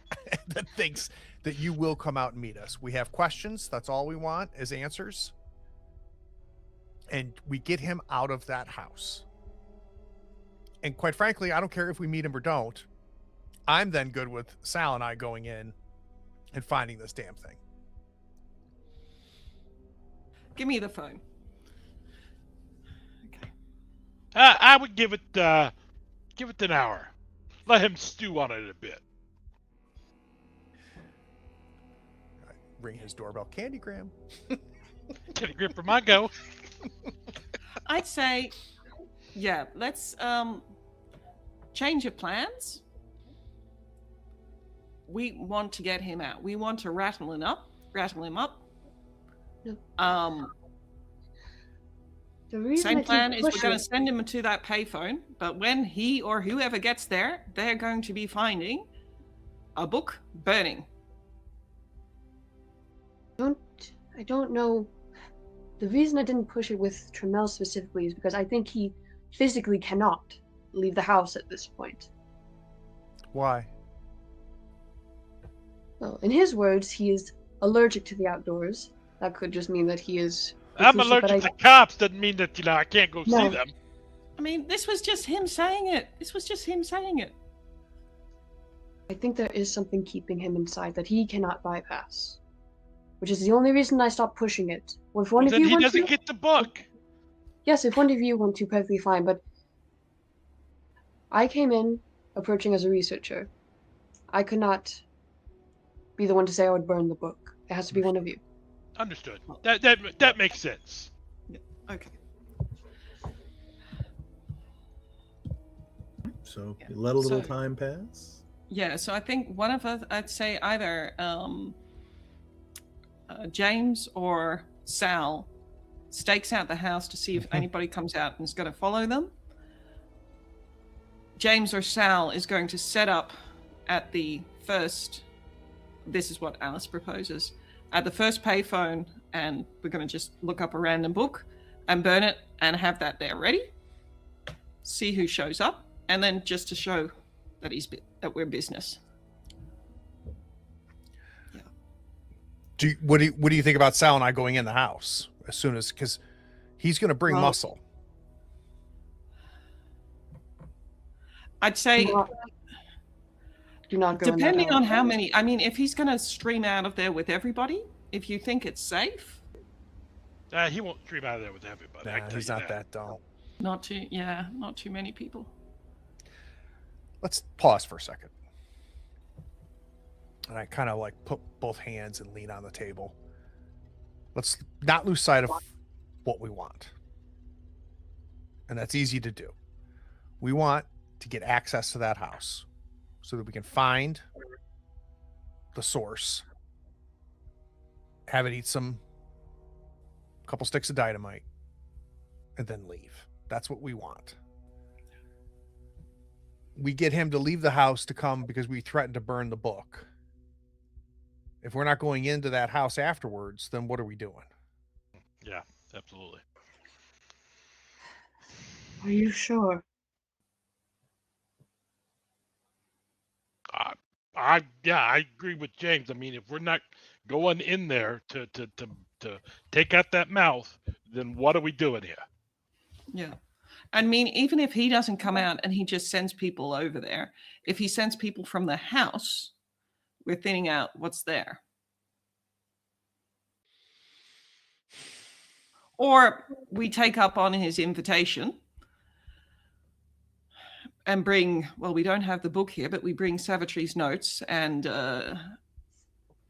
with some gasoline ready to burn it. I don't like that idea. I get where you're headed, but he's not going to tell us where that damn thing is. He's not going to give us time to do it. And then we're on his territory.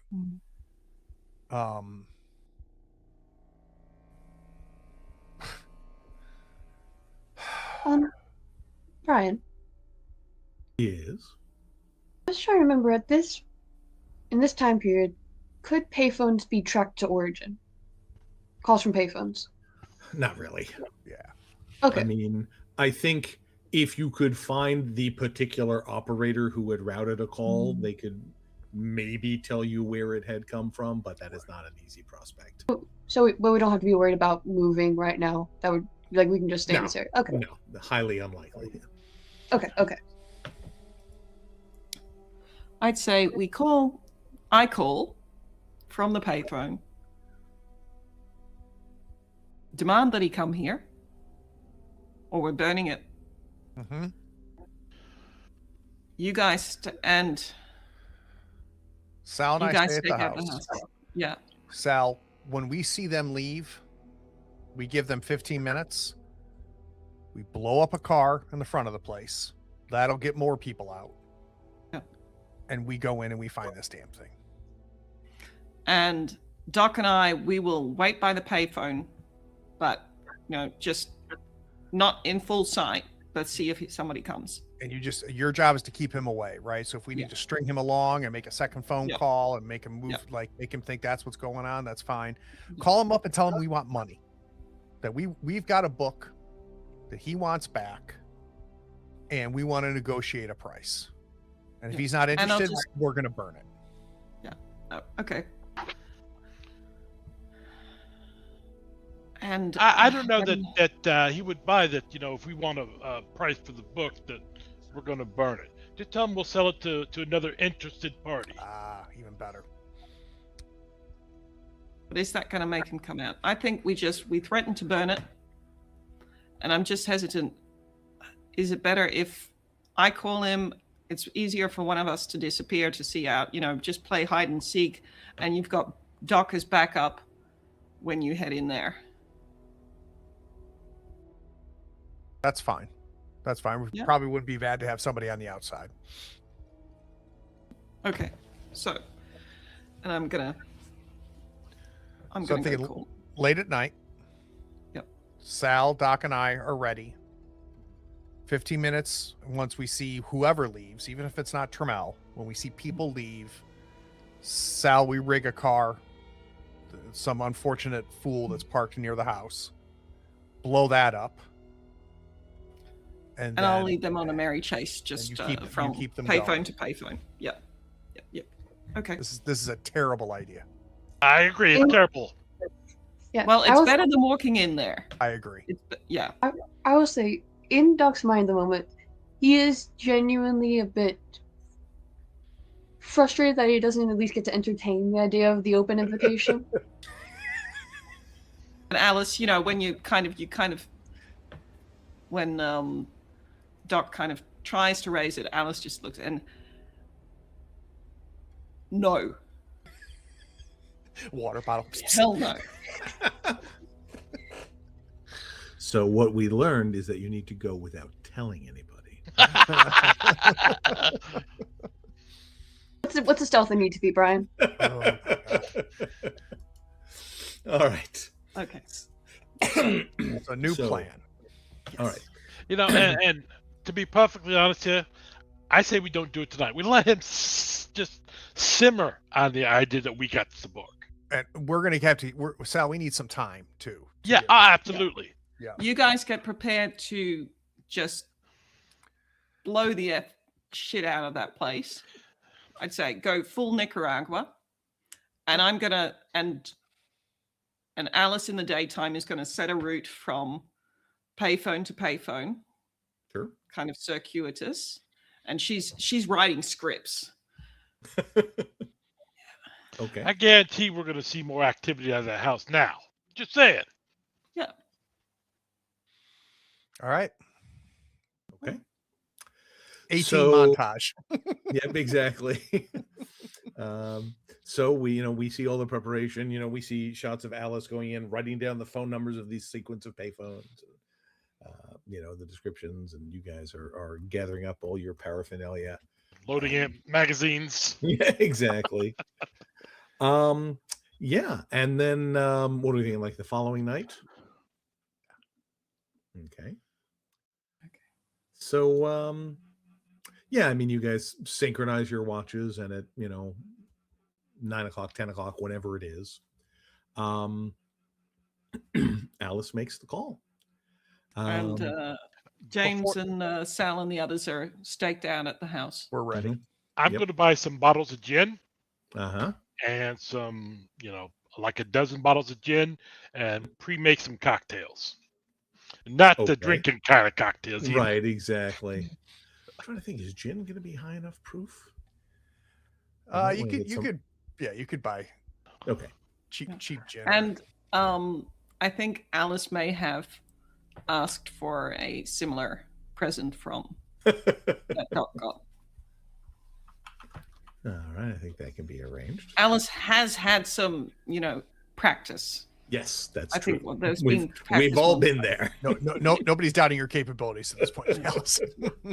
Exactly. All right, so kind of as before, the phone comes up, and you get Okay, Alice, Trammell before you guys are in the car, you're scouting out. Alice is at the side of the park, sitting in the car, hands on the wheels, like, okay, I can do this. And then she kind of gets her bag, heads to the payphone, and is kind of checking the numbers. Okay, this one first. Yep. You dial in Trammell residence. I'd like to speak to Mr. Trammell, please. And who may I say is calling? Somebody about a book. A book that he would very much like to have back. One moment, please. All right. And again, it's probably only about 30 seconds this time. And then, the handset is picked up and you hear you again. No. somebody else this time. And somebody who is not going to be coming to your house. How stupid do you think we are? And how badly do you want that testament back? It's absolutely disgusting, but I'm sure it'll fire right up. The answer to both questions is very. What is your proposal? I say you come on out to, and then I'll give the address from the payphone. You come out here and we talk. And then you can have you can have the book back and I can have some answers. I think he probably is going to try and haggle with you over the location, but I feel like Alice is pretty set in her ways at this point. I say, listen, the clock is ticking. I've timed how long it takes to get from your place, which I might add, good luck on the renovations. You've really... It's well... Oh, jeez. The fire didn't do really enough damage, did it? But working on it. I've timed how long it'll take you to get here. So you have, let me check, you have 30 minutes to get to this address if you do not want, and then I have a book with me and you hear I tear out, slowly tearing out a page.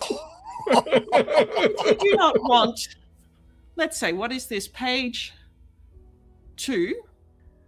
And I think we have, some notes, or I've memorized something, or I got back from Adrian. Like, if you do not want the page that starts with, and then I start reading or start reciting. Right. If you don't want that going up in flames. The doctor will make one suggestion if this is your tactic. Yeah. He will request that we buy the book because if you recall about the testament, it was disgusting and very squishy. So he's going to suggest that you maybe have pages that are a little bit damp, so you're gonna need to damage the book a little. If you're gonna do the tearing, they need to be a little damp.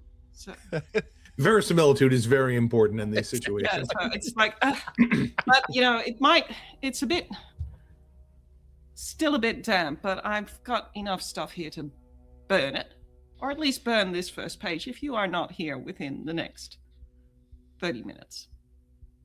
TikTok, Mr. Trammell. How will I find you? How will I know it's you? How will you know it's me? Well, I'll be the one with the book, stupid. TikTok. And I'm going to hang up. And as you're putting the phone down, you hear just kind of a fuck. I'm going to hang up, and it's like I'm heading to the next spot. Okay. All right. And what I said is you need to be here in 30 minutes at this payphone. Right. Exactly. Yep. So I'm heading to the next payphone so that I'll be there to call in the next 30 minutes. Yep. Okay. Quick check before we go further with the thing. Are we leaving Alice alone? Yeah, Alice is on her own with a car. God help anybody that encounters her.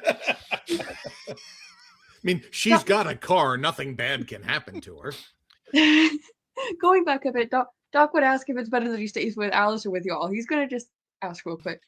If you come with Alice, said you stay with them. And Doc, if you stay with us, we'll let you blow up the car. I don't want to blow the car. I'm not into property damage like you people. I like personal damage more, but I'll accept property damage. All right. Be safe out there, Alice. Yeah. I would say within about 5 minutes of that scheduled call going on, the front gate opens and a little black sedan goes zooming out, and about 5 seconds later another one. Good. And then they close the gate.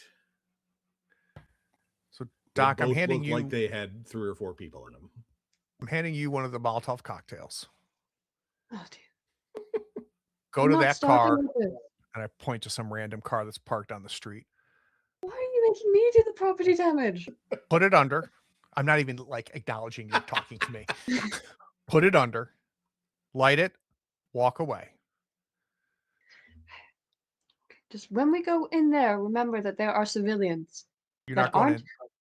You're not going in, Doc. You're staying out here to make sure we're safe. And then when you go in, Remember the people that don't have anything to do with this being tricked, all right? No interest in killing anybody. All right.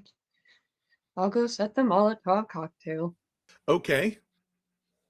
So I think we see, Doc get over to the car, do the lighter, kind of maybe a little bit tentative. Oh, that catches really quick. Okay. Okay.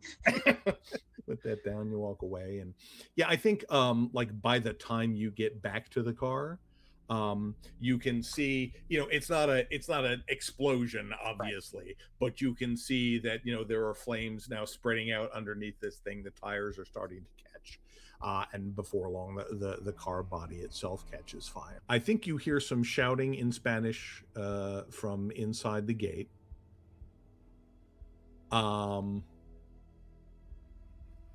The gate does not open.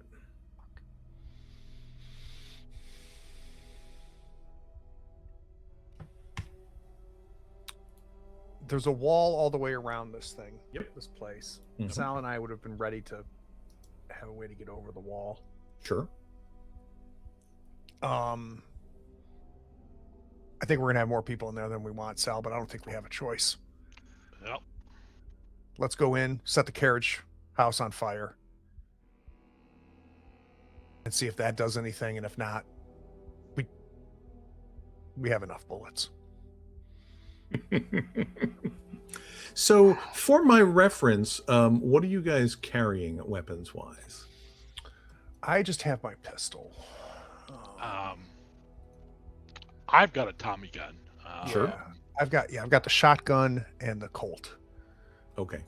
I've got my my Colt 1911. I've got a Tommy gun. I've got a sawed-off shotgun as well. Okay. And I have a machete too. Sure. Well, you never know. I've got a backpack with the dynamite in it. Okay. All right. Yeah, so you guys are basically, you're going to kind of come over the wall, like around the back. Yeah, near the carriage house. Yep. Okay. And Doc is waiting in the car. Yeah, with keeping an eye on things. Does not know about the new plan. No one ever knows about the plan once it starts. I wanted to confirm that we're not parked like right in front of the house. Sure. Yeah. No, I assumed you were. Yeah, it's down. You're Okay. not idiots, as far as I can tell. Yeah. So you were able to, kind of come along the side, get down, get over the wall. There's probably an area where you went over the wall last time that has had the tree limbs trimmed back since then. Sure. But you've got some kind of a little step ladder or something since you were preparing for this part of Sal's. We would definitely not go hardware binge. over the wall at the same point. Sure. In fact, we would use probably at least a next wall over, as far as the one that's 90 degrees to this one. Yep. Okay.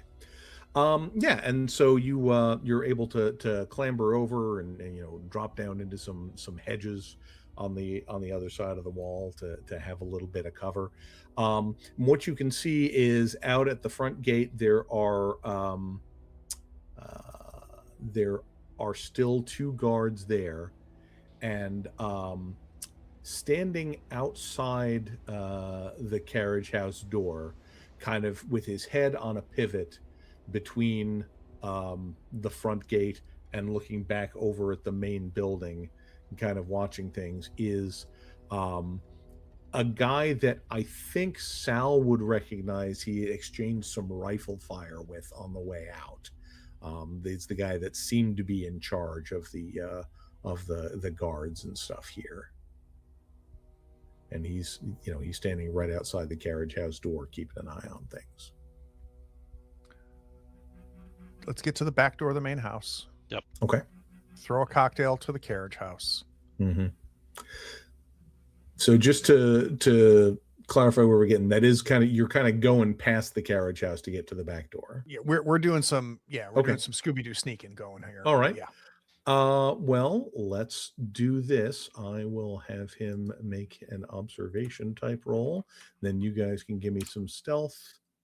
Oh dear, he's very watchful. Yeah, we don't like that. That's a target number of 7. Oh, 7? Oh my. Mhm. All right. I'm gonna He is spend on all 4 of high my alert. stealth. Okay. Yeah, same here.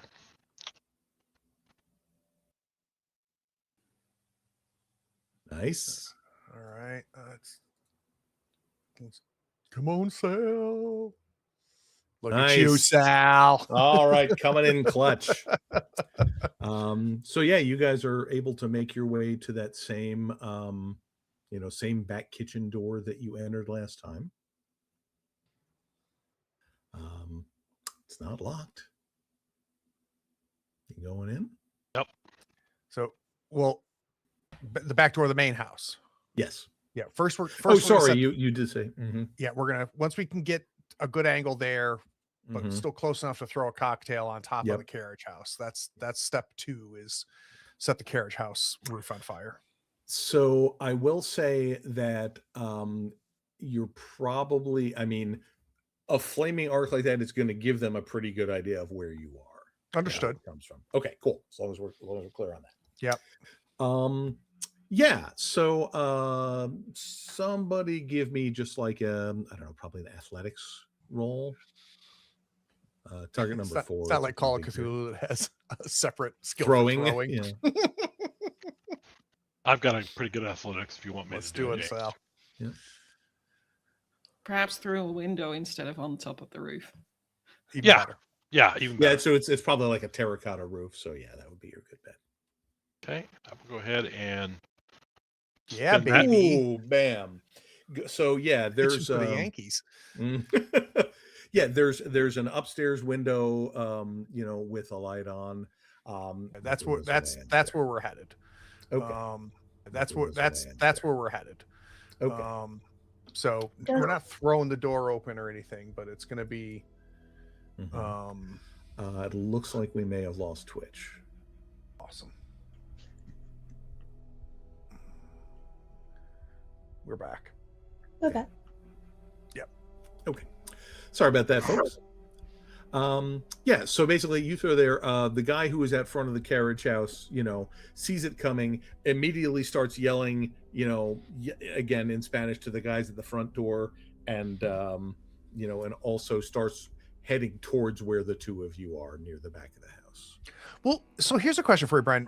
I mean, they're not looking for this, right? So they're would they notice anything before the fire starts in the? Because the thing is on fire when you throw it and it's in the dark. Okay. Let's see if he noticed it before it happened. That's a valid question. Where is he? There he is.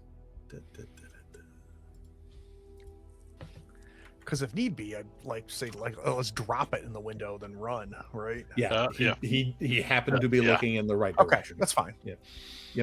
Good. All right. Good call. Does Doc hear this happening? I think you don't hear it, but you're going to shortly start seeing some smoke coming up from inside the wall of the mansion.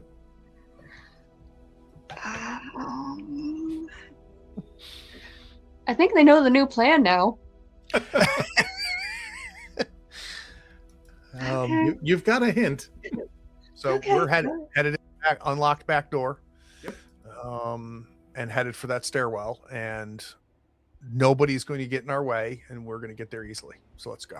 Sure. Well, I think it's safe to say that somebody is going to try and get in your way. Yeah. There is a guard kind of inside that front foyer door. And he's kind of looking out the side lights on either of the door. So he hasn't noticed you yet. This is the front door he's guarding, or the back door? The front door, near the doors, Right. near the stairway. And yeah, all right. So we're going to come in through the back door, Mhm. and then we're going to see him. Yep. Okay. Looking the other way. I'm going to shoot him. Yeah, is there a sofa or something close by for cover? There's like an armchair. Okay. Does it have a pillow on it? Sure. Why would it I not? grab the pillow and put it to the the front of the muzzle. muzzle to try to keep the noise down. But Perfect. Okay. I'll let you take the shot, Sal. yep. Target number's only 3. This guy has not seen it coming. Okay. Go ahead and spin 2. Good I do. Good timing. I just meant 2. Exactly. All right. Give me some damage. Okay, I have to remember how that works. Yeah, I think it's usually just a d6. Might be a d6 plus 1, depending on how big the gun is. Yeah, it's what's the point blank range? Point blank is if you were right next to him. Okay, so it would be a d6 plus 1. Yeah.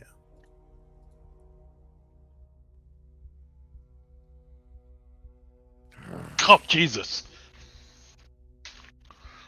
Oh, so that roll. So the first roll was the hit again, which you've already taken care of. So the second roll is the damage. Yeah, that drops him. Okay.